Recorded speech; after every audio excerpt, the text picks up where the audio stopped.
Welcome back to Brain Wheel. Today we'll be continuing our lesson on trigonometry.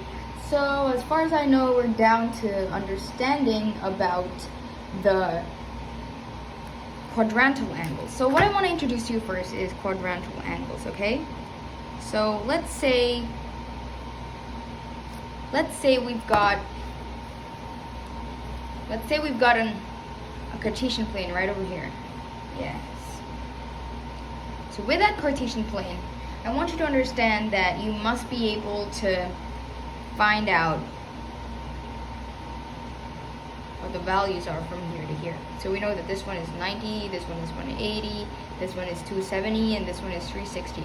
That's a whole revolution, one rotation, full rotation. So what we know is that the value of 360 is 2 pi. 90 therefore would be pi half, and 180 would be pi, and 270 would be 3 pi over 2. So those are quadrantal angles. They're angles that lie on an axis, okay? Okay, so now what we have to do is we have to understand the trigonometry of right triangles. So I want you to take a look at this. We're at right triangles. So I want you to take a look at this, and I want you to understand that there are different types of triangles, okay? We all know that the acute should be less than 90 degrees. The obtuse should be between 90 degrees and 180 degrees. Right should be just 90 degrees. Straight should be 180 degrees because it's like that. And lastly, we've got reflex that should be 180 degrees and just until 360 degrees. Yeah. So understand this and just assimilate that. We will proceed to the drawing of different right triangles. And we know that the right triangle is exactly 90 degrees, so it's composed of two acute angles possibly. But we know that the general form of a right triangle is just like this. And we know that it also has an isosceles form, which is composed of two angles of 45 that would make up a 90-degree angle. So this is known as isosceles. This is general. And for the last one, we've got a 30, 60, 90 angle. So we've got a 30 degree here and a 60 degree here. And it makes up a 30, 60, 90 degree triangle. Okay.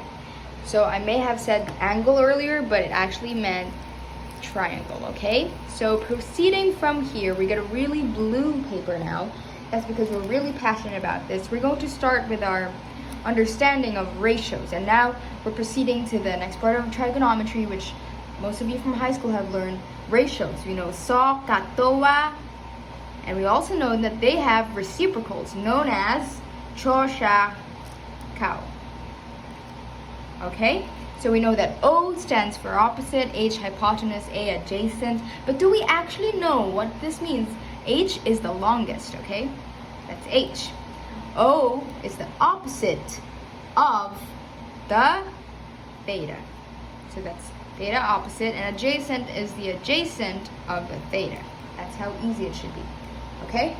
So with that understanding, let's proceed to our first example, okay? So our first example is technically just a triangle with a hypotenuse of 15, an angle of theta, which is unknown, and an opposite side of 8.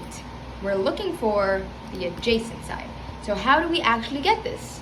Find out in the next video.